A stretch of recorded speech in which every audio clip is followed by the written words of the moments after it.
And welcome back to the C Morning Show. Officials of the Ministry of National Development Planning and National Development Planning Agency, or PPN Bappenas, have developed the 2025-2045 Long-Term Development Plan to support the 2045 Golden Indonesia Vision, or Indonesia Emas, and make Indonesia as a sovereign, advanced, and sustainable archipelago. And definitely youth plays an important role to initiate a movement to understand the vision better and how to find out and how far are we from achieving it. And joining with us today is Research and Advocacy Co-Head at Indonesia Youth Diplomacy, Stephanie Gabrielle, who will share with us about the vision and roadmap towards the 2045 Golden Indonesia Vision from youth perspective. Definitely. So good morning, Steph. Good morning, Stephanie. Great to have you here. Thank you. So first of all, can you explain to us again about Indonesia Emas, or Golden Indonesia Vision 2045? Okay, so talking about Golden Indonesia 2045 is like 2045 is a decade from the independence of Indonesia. It's 100 years after Indonesia's independence. And Golden Indonesia is a dream, actually. It's a goal that we Indonesians wanted to achieve. Like after 100 years of dependency, we wanted to become a country that's developed, not only on a developing stage. So we wanted to create a better world, a better Indonesia. And that's why we call it a Golden Indonesia 2045. That's like the short vision of what Golden Indonesia 2045 is all about. And definitely, it's just not that far away from us right now, exactly. 2024 to 2045. How do you see right now in the condition where Indonesia is as of current, in your eyes as a youth representative? Yeah, so I mean, like talking about the current state, I think like it's pretty far-stretched. Like people like us get the luxury of actually dreaming about a golden Indonesia where we can dream about like skyscrapers, we can dream about like a more comfortable living. Like we can also dream about like a high living standards. That's like Golden Indonesia 2045 for us. And yeah, even for people like us, it's still a little bit far-stretched, right? There's still so many development that has to be done in order to achieve that. But for people that is a majority of people out there, like Golden Indonesia 2045 might just be us right now. Yes, like, that's right. Yeah, sitting We're in like, the productive age. yeah. And also like to be able to sit in a comfortable space talking about the ideal future instead of thinking about how we live day by day. Instead of thinking how to struggling the present life. Yes. So from that fact itself, we can see like the far difference, the gap between so many people here in Indonesia, right? So like talking about the gap towards Indonesia Emas 2045, Golden Indonesia 2045, I think it's a far stretch. Yes. I think like there's still so many movements that needs to be done in order to achieve that. But it definitely is obtainable, definitely is achievable. And that is why you and your team also coming to 21 years. 21 more years to go. You're making the blueprint, your vision and roadmap, for Indonesia 2045. With that said, has it been going so far? And can you share with us what do you think could be the greatest blueprint for us to achieve the Golden Vision Indonesia 2045? Yeah. So as mentioned before in the opening, like Indonesia actually already have like a long-term plan to achieve like Golden Indonesia 2045. But sadly enough, I think it's not very centered on the youth's perspective. Okay. And I think like the key, the blueprint to actually achieve Golden Indonesia 2045 is to actually empower the voices of youths. Why? Because Indonesian youth today represent like 20-ish% of the overall population of Indonesia. So it's a pretty big number, right? One of the most significant population in Indonesia today. But talking about future, talking about Indonesia Emas 2045 is talking about how youth will be the future leader of Indonesia, right? I mean, like, as much as I want to stay as youth for another 20 years, Here. I love that. It will not happen. I mean, like, the youth today will be like the future leaders of Indonesia and also like the key players towards Indonesia's prosperity in the future. So of course, you have to involve youth from today, from 21 years before 2045 happens. And that's why from our report that we are currently building up, we wanted to raise up the voices of youth, of how youth think is the ideal future, of what you think is the ideal vision of Golden Indonesia, and how does youth view or we can build on the roadmap towards Golden Indonesia 2045. So what are the topics actually in your research there, especially to design this roadmap? Yeah, I mean, like, talking about the topics, we see like there's so many issues right now going on in Indonesia, like so many challenges to achieve Golden Indonesia 2045. And of course, we cannot like really address each and every one of it. So we try to focus on the topics that is also being addressed in the RPJPN 20 until 2045. We wanted to mirror also on the government's focus, but see a wider range of data. So we covered 9 topics. All right. Under like the vision of Indonesia Emas 2045. We focus on different range of topics like health, social, education, equality, also supremacy of law, diplomacy, of course. We came from Indonesian diplomacy. And the topic that I covered also like security of food, water, and energy. Also discussing about conservation. And last but not least, of course, digitalization and technology. Yeah. So the topics that we covered. And you are in charge in writing. You were saying before, before we jump into the discussion, your passion and how you pursue in food security, especially, focuses right here in Indonesia. With that said, what is the biggest issue that you are going to address in your reports? So I think as I mentioned before, in this report, I write about the security of water, energy, and food, right? Yes. So this is actually the approach that I used to write this report is the water, food, and energy nexus being launched by the FAO that mentioned that water, actually 70% of world supply water goes into agriculture, and around 30% of world energy supply goes into the agriculture sector. So with that being said, we have to create a resilient and efficient agriculture system so that we can also create a resilient and sustainable water and energy system. And talking about the problem today, I think we have not been addressing these 3 pillars together. We have been addressing it in a silo method, like talking about food security, talking about water security, talking about energy security, which is not very efficient, right?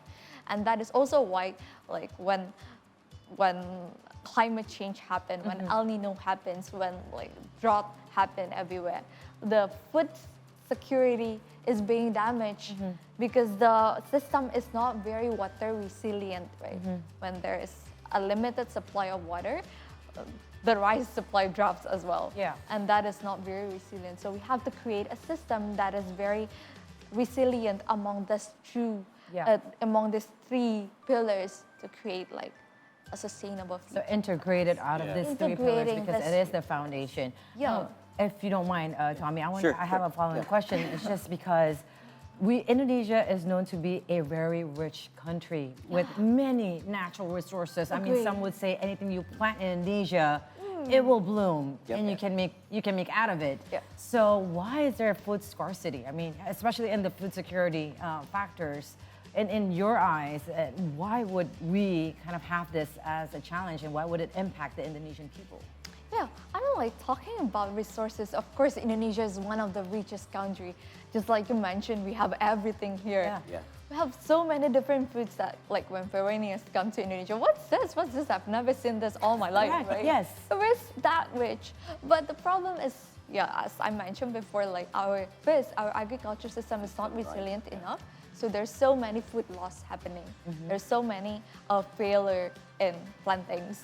That's first. And second, like, the distribution channel is not very effective. So there's so many food wasted along the way. So there's another loss going there. And last but not least, it's on the plate as well.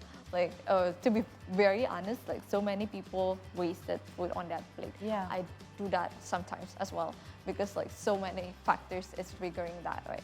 And that's why, like, there's so many food waste and food loss happening. But aside from this facts, like, I think, like, one of the main trigger that is highly affected by climate change, which is like a popular issue today, is also because Indonesian is so dependent on rice. when actually... That's true. Yeah. Like you're not eating if you don't eat rice. Yeah. I mean, like, just like you mentioned, Indonesia is so rich. So why limiting ourselves to a certain resource when we can actually have everything?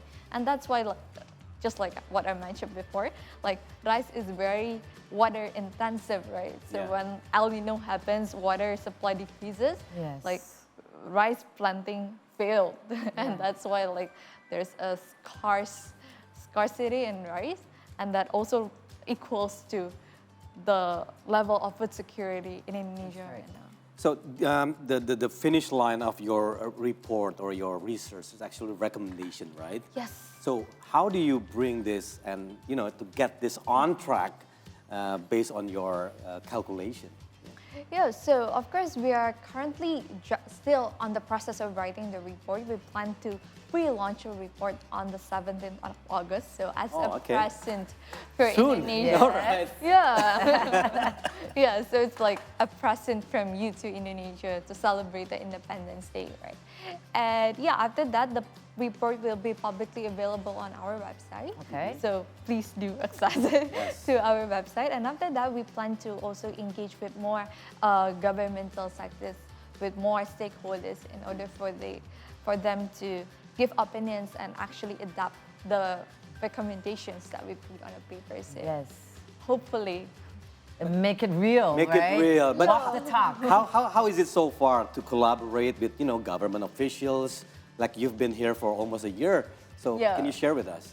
Yeah, of course. Like it's very interesting. So the stakeholders that we have been engaging to is the youths from all over Indonesia for us to gather the data. Like for the research paper itself, we have been talking to more than 100 of youth all around Indonesia in order for us to gather the data. And after that, we also talk with the government, right, to voice the voices of youths to this government stakeholders. And to be very honest, so far, the government has been very positive towards this report, because I think like Golden Indonesia is nowadays getting more popular. Yes. And second, like the center on youth action is more and more seen this day. So I think like the government has been responding positively, but of course we need more support on top of the support that we have been getting. So yeah, hopefully through this. Definitely. I mean, this has only come into 20 years, and I think with your blueprint and your team and also your roadmap, hopefully we can achieve, a very sustainable and advanced country, the Golden Indonesia 2045. One more last question for me, though. I think you already have all of this planned out, but the one that has to work is you. I mean, you from the youth and definitely the human itself. So the human development needs to be aware and then also to be intact with all this roadmap and also the blueprint. So how do you foresee the human development, especially from your generation, to tackle the issues and also the challenges that we're foreseeing right here in the present day to achieve your blueprint and your roadmap to achieve Golden Indonesia 2045? So you're talking to your generation right now, Steph. Build the awareness. Build awareness now. Okay. Yeah. Thank you for the question. So of course, hopefully so I think like the report that we are creating right now will be like the best trigger for that. Because when we create this report, we gain attention from the governments. We can create like a benchmark of how you can actually make impact, right? How youth can actually generate a multitude of actions from just a single paper. So hopefully from this, we are planning to create another forum at the end of the year. Okay. The information is still confidential as of now, so please stay tuned on our Instagram at ID Youth Diplomacy to see like the future updates on that project. But hopefully from that project, we can invite more youths coming from different backgrounds and also like to invite them to act together with us, because we don't want our action to stop and just write things on the paper, right? Yes. We want to advocate this. We want to make a real action out of this report. And in order for us to make that, we need like a collective action from all youth. We need like as many as youth to join us. And we also need the government to help to facilitate us so that like the youth feel supported. We need the resources that we need, and the youth can actually explore. And from this exploration stage, I think like the youth will learn by themselves on how to become like a better leader, right? So indirectly, this program is also like a youth development program. So how many in your member, the member in your group actually? So talking about the organization itself, like Indonesian Youth Diplomacy, we have hundreds of people coming from 14 local chapters all around Indonesia. Okay. Some of us also stay overseas for studies and for work. But if we are talking only about the researcher for this report, so there's like 12 people coming from different backgrounds. As for me, like I came from a food security background. There's also another writer coming from Google Indonesia, writing about the digital scheme, and also like someone coming from Superbank. Also people coming from other NGOs, coming from companies with a specific background that they wrote on. So experts in the field. I would say activists instead. We're still youths. We also have a doctor writing about the health scheme in Indonesia. So as for the number of the writers only, we have 12 people writing these 9 topics. So now please share the website and your Instagram address as well, so people will get more awareness of this. Yeah. Thank you for the question. I'm still waiting. So please do follow our Instagram at id.youthdiplomacy. And that will be the best starting point. From that Instagram, you can navigate yourself through the website. It's in our bio. You can navigate also to our future channels coming up, if there's any. And you can also access like information about our report, our program, about anything else that we've been doing under Indonesian Youth Diplomacy for this Golden Indonesia 2045 project through that platform. Well, I'm not in your youth group age, but I'm definitely going to go check out your website and even your advocacy also from Indonesia Youth Diplomacy.